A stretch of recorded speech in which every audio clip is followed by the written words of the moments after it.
और आजकल एक विषय और हमें याद आता है कि आज पढ़ाई जो है ना वो लोग इसलिए करते कि पढ़ाई के बाद कमाई का उनका ध्यान रहता है, इसकी वजह से उन्हें लगता है शिक्षा है। बच्चों को भी आजकल पढ़ाई इसलिए पढ़ाई जा रही है कि भैया ये फिर अच्छा कोई डिग्री विग्री लेके कहीं फ़ौरन बढ़िया नौकरी मिल जाए और खूब पैसा वैसा कमाए। पर असल में पढ़ाई का कमाई से लेना देना नहीं है, पढ़ाई का मतलब शिक्षित बनाना है। जब आप शिक्षित बन जाएंगे तो स्वाभाविक है आपको अनुभव हो जाएगा, अनुभव से फिर आप आगे चल करके अपने जीवन को अच्छा बना सकते हो। पर हमारा उल्टा है, हम शुरुआती बच्चे को इस भाव से कराते कि ये अब इससे क्या जा करके आगे कमाएगा, शिक्षा उसलिए देते। तो श्री भरत जी महाराज को पिता ने सोचा कर्म कांड कराएंगे, घर में पैसा लेकर के आएगा, पर भरत जी तो एकदम उल्टे निकले, ना पढ़ाई करी ना, उनकी स्थिति ऐसी थी भक्ति में डूबे भये, उनको लगा कि फिर इसी नौकरी चाकरी में लग जाएंगे और ये तीसरा वाला जन्म भी हमारा व्यर्थ चला जाएगा। तीसरा जन्म व्यर्थ नहीं जाना चाहिए, इसका उपयोग करना है हमें। तो तीसरे जन्म में जा कर के ब्राह्मण कुल में जन्म लेकर के श्री भरत जी महाराज ने खूब भजन किया, खूब भजन किया। कई उनके सुंदर सुंदर प्रसंग हैं। राजा रहुगण को उपदेश दिया। राजा रहुगण के भीतर खूब अभिमान बढ़ गया था। सत्संग सुनने का भी एक अभिमान होता है, भजन करने का भी एक अभिमान आ जाता है। तो वो अभिमान आने के कारण श्री भरत जी ने राजा रहुगण को कहा कि तुम कैसा सत्संग सुनते हो। अगर तुम्हारे भीतर अभी भी ये आ रहा है कि मैंने कथा श्रवण करी, मैंने कथा सुनाई, मैंने कथा कराई, तो इसका मतलब है कि तुमने उस सब सारे की सारे फल को मिटा दिया, खत्म कर दिया। पर भैया क्या करें, मानव बुद्धि है, आ ही जाता है। संसार में देखो सब लोग दूसरे बुरे कामों में लगे, हम देखो कितने बढ़िया हैं, हम देखो भक्त हैं, कथा सुन रहे, तिलक लगाते, कंठी धारण करती। हमारे भीतर अपने गुण का अभिमान आ जाता, गुण का भीतर मैं आ जाता। और किसी ने सच ही कहा, पहले युग में दानवों के, राक्षसों के बड़े बड़े नाम होते थे। सतयुग में राक्षस हुआ जिसका नाम था हिरण्यकश्यपु, हिरण्याक्ष, 4 अक्षर का नाम हिरण्याक्ष। फिर त्रेता आया, त्रेता में दैत्यों का नाम के अक्षर थोड़ा कम हो गए, अब 3 अक्षर का बचा, रावण। फिर द्वापर युग आ गया, फिर और 1 अक्षर कम हो गया, कंस। अब कलयुग में एक ही बचा है, कौन सा? मैं। एक ही अक्षर का राक्षस बचा है। अब कोई ज़्यादा अक्षर नहीं लगाने पड़ते, अब एक ही दैत्य बाकी है। तो अच्छा हम करें, भजन करें, बहुत अच्छी बात है, ये तो भगवान की बड़ी कृपा है। और हमेशा यही सोचे कि हमसे भजन होता नहीं, हमसे भगवान की भक्ति होती नहीं। ये कोई भक्ति है जितनी हम करते हैं, ये कोई माला है जितनी हम करते हैं, ये कोई सत्संग है जितना हम सुनते हैं। जब तक ये भाव नहीं आएगा अपने लिए, तब तक ये मैं का भाव नहीं जाएगा। तो श्री रहुगुण राजा को कहा, श्री भरत जी महाराज ने, भरत जी का दर्शन करके राजा बड़ा प्रसन्न हुआ। उसे लगा कि हाँ, वास्तविकता में मुझे कोई उपदेश देने वाला मिला है। चरणों में गिर गया। राजा रहुगण को उपदेश दे करके श्री भरत जी वहाँ से आगे बढ़ते हैं। इस प्रकार श्री भरत जी महाराज का सुंदर चरित्र श्री सुखदेव जी ने श्रवण कराया। आगे भगवान का एक भक्त और भगवान के भक्त हुए जिनका नाम है श्री अजामिल जी महाराज। इनने भी अपनी भगवत भक्ति से भगवान को पाया। यद्यपि इनके जीवन में एक घटना घटी जिसके कारण इनको एक वैश्या का संग मिला, और वैश्या का संग करके मदिरा, झूठ बोलना, शिकार करना, पशु पक्षी को मारना, ये सब दुर्गुण श्री अजामिल महाराज अपने जीवन में करने लगे। लेकिन फिर इनके जीवन में कुछ संतों का आना हुआ। और संतों ने कृपा करके इनके जीवन को बदला। कैसे बदला? संतों ने इनको उपदेश दिया कि भैया तुम्हारी बहू पत्नी गर्भवती है तो इसका बालक हो जब, तो हमारी इच्छा है कि तुम कोई आध्यात्मिक नाम रखना, कोई भगवदीय नाम रखना। तो क्या नाम रखवाया? नारायण नाम रखवाया, ताकि नारायण नाम की स्मृति किसी न किसी रूप में होती रहे। तो ये कथा सबको पता है ना, इसका उद्देश्य भी पता है कि क्यों नाम रखाया गया। पर जब अपने बालकों के नाम रखने की बारी आती है तब क्या रखते हैं?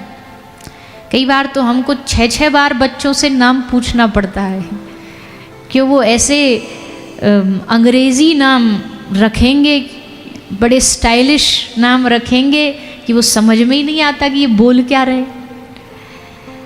तो भैया मॉडर्न बनो, हम मना नहीं कर रहे हैं, पर कम से कम बालकों के नाम तो ऐसे रखो जो नाम देख करके लगे भाई सनातन धर्म का बच्चा है, और नाम देख करके ऐसे लगता पता नहीं कौन से ग्रह से आया है, कौन से एलियन का बच्चा है।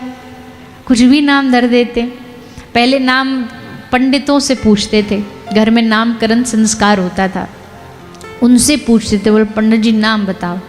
आजकल गूगल बाबा से पूछते हैं। अच्छा, गूगल से भी आगे निकल गए, एक नया ट्रेंड चालू हो गया, उसमें ना तो नाम ढूंढते हैं, उसमें माता और पिता का आधा आधा नाम चिपका देते हैं। मतलब शुरू के 2 अल्फ़ाबेट पिताजी के और 2 अल्फ़ाबेट माता जी के, फिर वो खिचड़ी बन के निकलती है।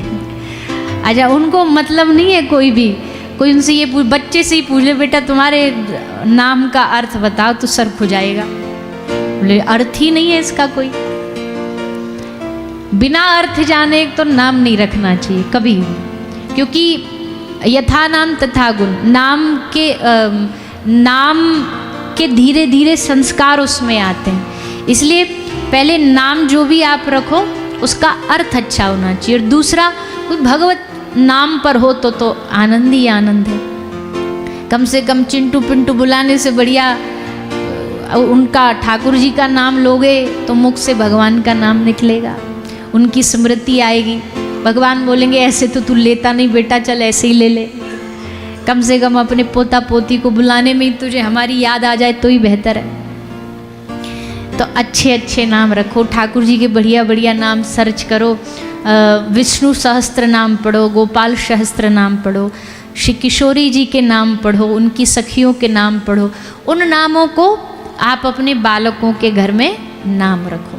खैर यहाँ बहुत सारे लोग तो अब उस स्टेज से ऊपर निकल गए, बच्चों का नाम रखना तो बहुत पहले ही हो गया, पर अब उनके बच्चे आएंगे, पोता पोती आएंगे, तो प्रयास करो कि बच्चों के नाम भगवत नाम पर रखें। तो अजामिल ने अपने पुत्र का नाम संतों की आज्ञा पा करके नारायण रखा, और नारायण नाम ने इसका पूरे जीवन का व्यवहार, जीवन का पूरा एंगल बदल दिया। जहाँ इसके जीवन में खूब पाप थे, खूब जीवन में इसने बुराइयां करी, पर आज भगवान की ऐसे नाम, भगवान की इस पर कृपा हुई कि नाम लेते लेते लेते इस अजामिल का भगवान ने उद्धार कर दिया, कल्याण कर दिया।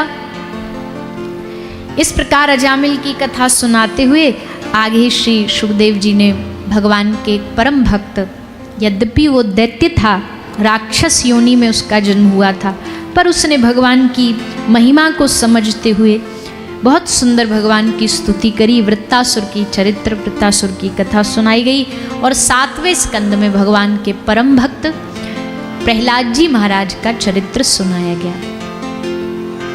प्रहलाद जी की कथा इसलिए श्रवण कराई गई क्योंकि जैसा हमने कहा, प्रहलाद जी का मतलब है विश्वास, प्रहलाद जी का मतलब है शरणागति, समर्पण। तो प्रहलाद जी के जीवन की घटना, प्रहलाद जी के जीवन में खूब सारी विपत्तियां आई, पिताजी ने खूब जीवन में कष्ट दिए, खूब परेशानियां दी, लेकिन भगवत समर्पित होकर के एकमात्र ठाकुर जी का आश्रय लेकर के प्रहलाद जी ने भगवान को प्राप्त कर लिया। क्योंकि सामने कितना भी बड़ा संकट आया हुआ हो, पर ठाकुर जी अगर हमारे आश्रय हैं तो सब संकट सहज में पूरे हो जाते हैं। मैंने जब से तुम्हारा नाम लिया, इस जग ने बहुत इल्ज़ाम दिया। मतलब भक्ति के रास्ते पर इतना तो पक्का है कि इल्ज़ाम तो बहुत लगते हैं। इल्ज़ाम मतलब भगवान की भक्ति के रास्ते पर खूब सारी अपमान, गालियाँ, अपशब्द, ये सब सुनने को तो भक्त को मिलता ही मिलता है, पर भक्त उन सब चीज़ों को अनसुना कर देता है। अच्छा, भक्त क्या समाज दुनिया अपराध करे, भक्त जवाब नहीं देता, वो शांत बैठा रहता, पर ठाकुर जी शांत नहीं बैठते। उसके अपराध का बदला भगवान कहते हैं, सुन सुरेश रघुनाथ सुभाऊ, निज अपराध रिसई नहीं काऊ, पर जो अपराध भगत कर करहीं, राम रोष पावक सो जरहीं। जो भगवान के भक्त का अपराध करता है ना, ठाकुर जी उसको नहीं छोड़ते। उसके लिए तो विकराल नरसिंह बन करके आ जाएंगे। उसके लिए जब भगवान भगवत रसिक देव जी ने लिखा है कि लात हनी भृगु हृदय में हरि कीनो सम्मान, पर अम्बरीश अपराध ते भगवत मुदे कान। श्री भृगु ऋषि एक बार वैकुंठ गए। भगवान वैकुंठपति शेषनाग पे विराजे थे। पता नहीं क्या सूझी उनको, है तो भगवान के भक्ति, पर आज या तो कुछ लीला कह लो। श्री भृगु ऋषि गए और सीधा एकदम डायरेक्ट जाकर के सोए शेषनाग पर शयन करे हुए भगवान के वक्ष पर, छाती पर जाके सीधा एक लात मारी। सब ने कहा ये तो गए, इनने बड़े दुनिया में श्राप दिए दुनिया को, और आज ये भगवान की आँख के क्रोध से ही जल के भस्म हो जाएंगे। किंतु भगवान नारायण उठे और उठकर के उनने भृगु ऋषि के पांव पकड़ लिए। हे भगवत महापुरुष, मुझसे क्या अपराध हो गया कि आप मुझ पे इतने क्रोधित हुए? जरूर मैंने कुछ गलती करी है, जरूर मुझसे कोई अपराध हुआ, नहीं तो आप जैसा महापुरुष बिना किसी कारण के आकर के मुझे मारे, ऐसा संभव नहीं है। मैं आपकी क्षमा मांगता हूँ प्रभु, मुझे क्षमा कर। पांव पकड़ लिए भृगु ऋषि के भगवान ने। पर वही भृगु ऋषि ने जब अम्बरीश महाराज का अपमान किया तो सुदर्शन चक्र पीछे छोड़ दिया।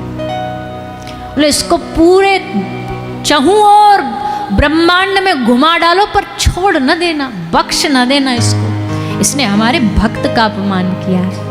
भृगु ऋषि सारी दुनिया में जान बचाते हुए पीछे पीछे सुदर्शन वगैरह भगवान नारायण की शरण तक भी पहुंचे। प्रभु बचा लो मुझे, ये मार डालेगा सुदर्शन, मुझे इसे रोक लो।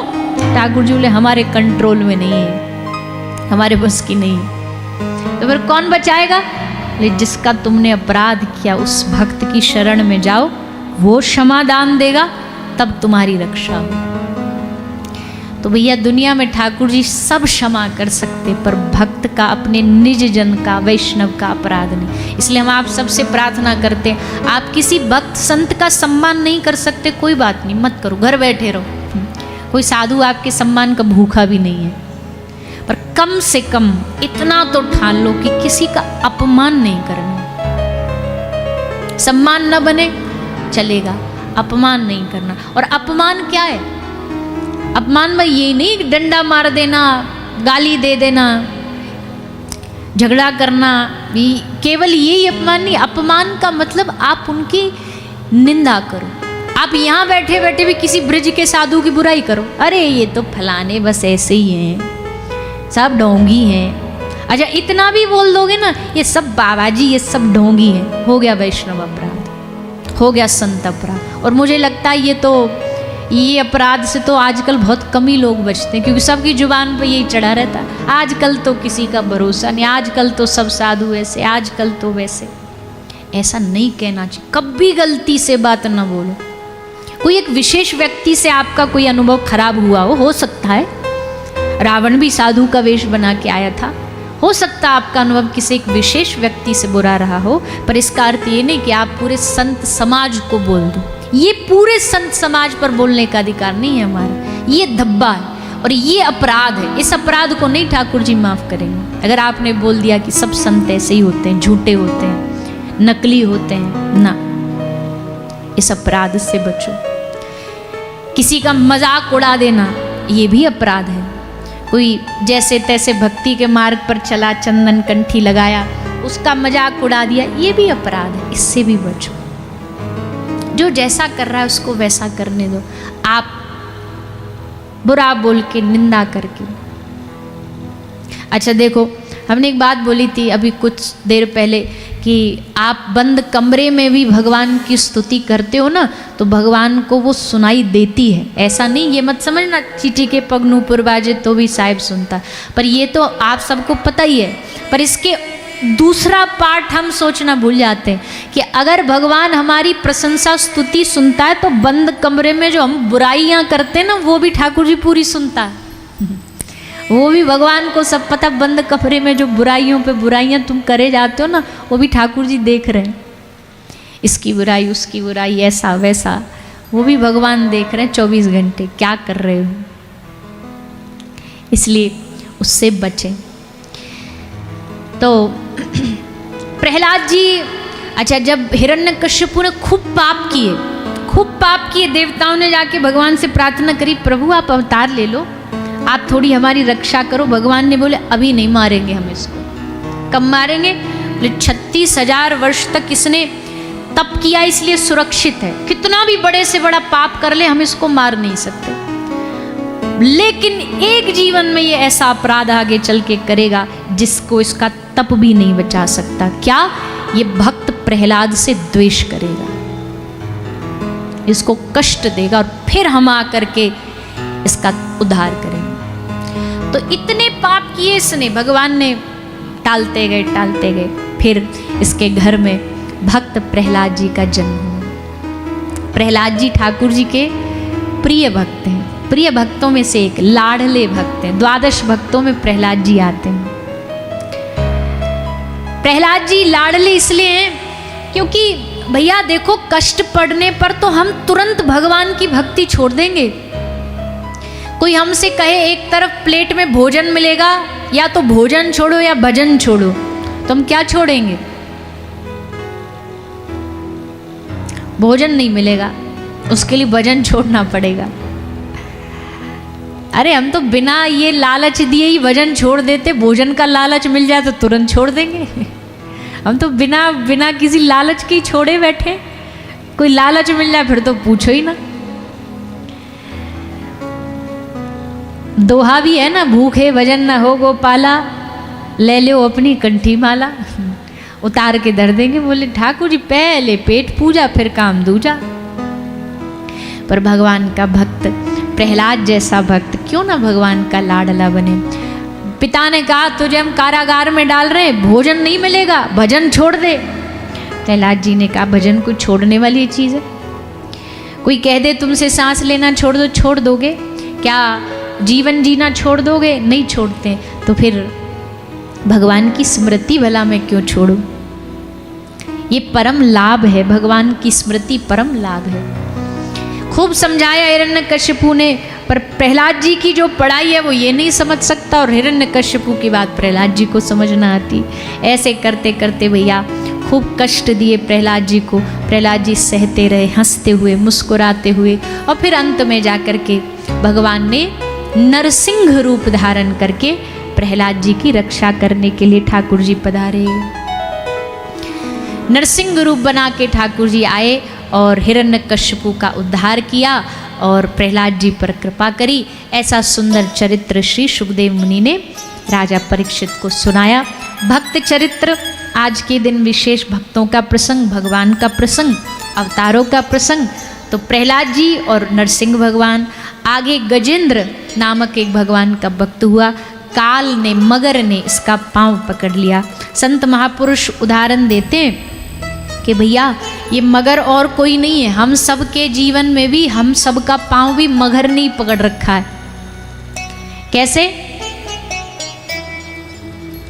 कैसे पकड़ रखा है? बोले हम कथा में चल तो देते, मगर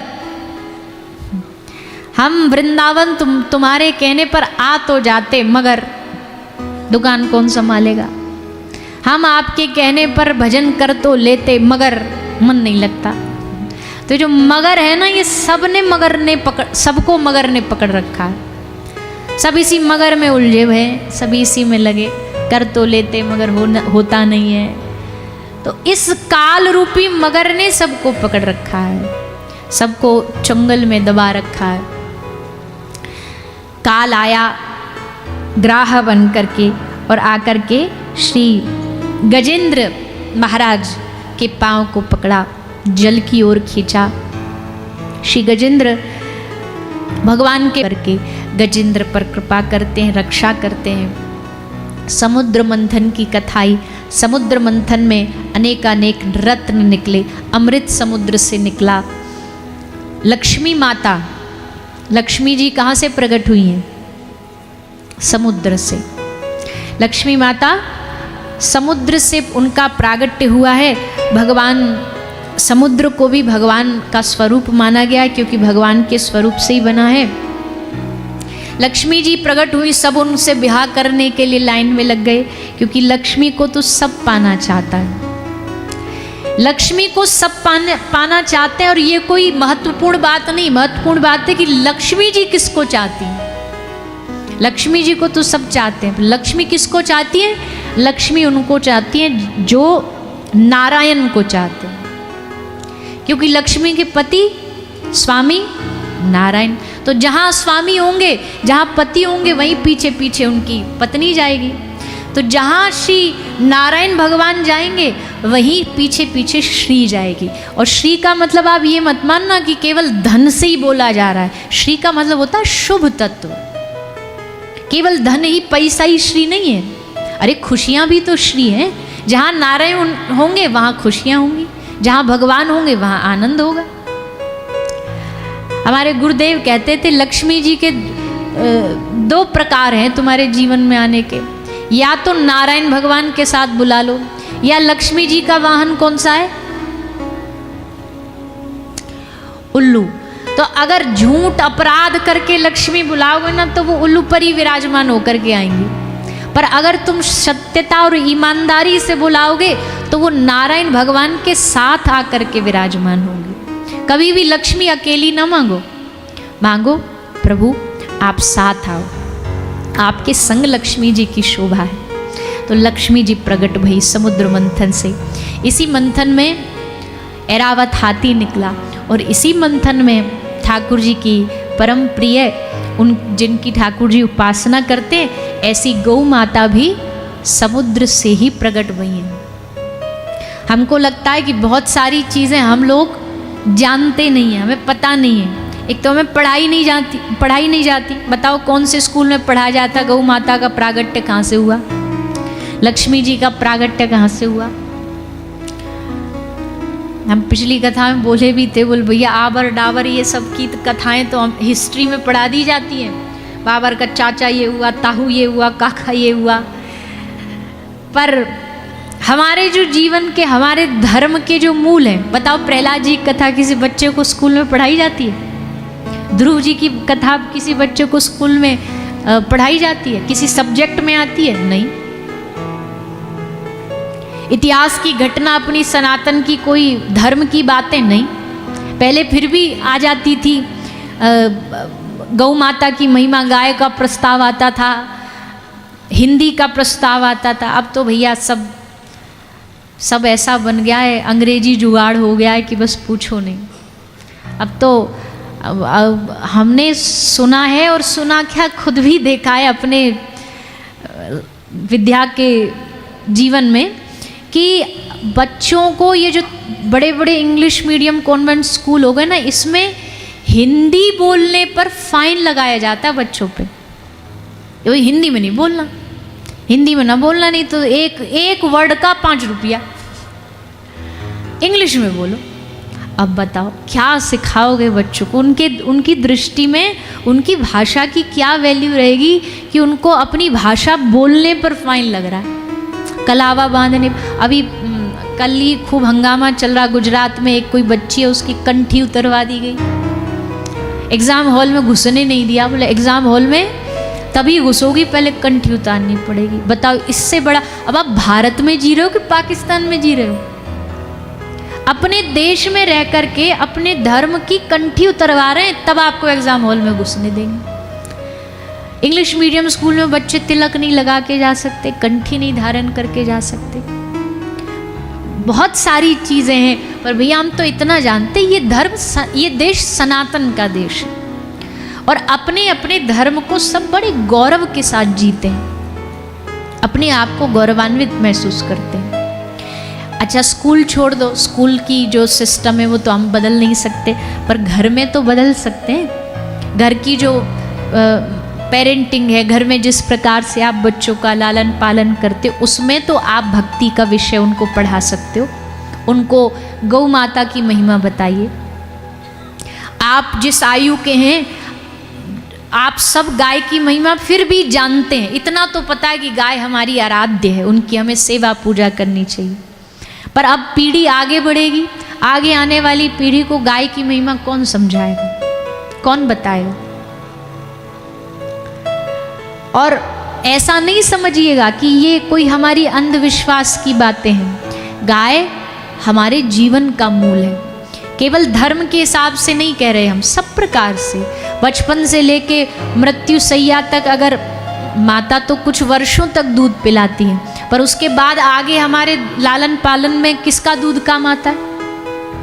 गौ माता हमारा पालन करती है, वृद्ध अवस्था तक करती है। हमारे भारतीय परंपरा में जन्म से लेके मृत्यु तक के हर संस्कार में गोदान लिखा है। बच्चे का जन्म हुआ तो गोदान, लाला प्रगट भये, नंद लाला प्रगट भये, आप कथा सुनोगे नंद के आनंद भये, तो नंद बाबा ने कितनी गैया दान करी जानते हो? बोलो।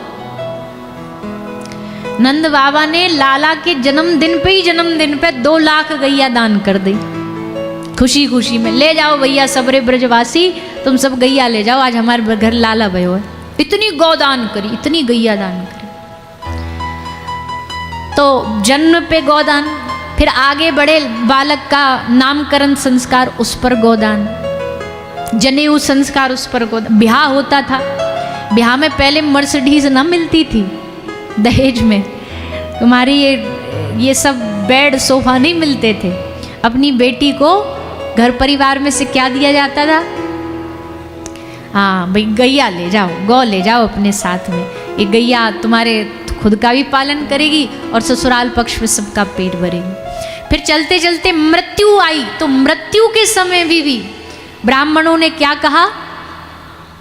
मरने से पहले भैया गोदान करा दो, गाय की पूंछ पकड़ा दो। और गाय की पूंछ पकड़ाने का मतलब क्या है? बोले अब इसकी पूंछ पकड़ लो, ये तुमको वैतरणी पार करा देगी।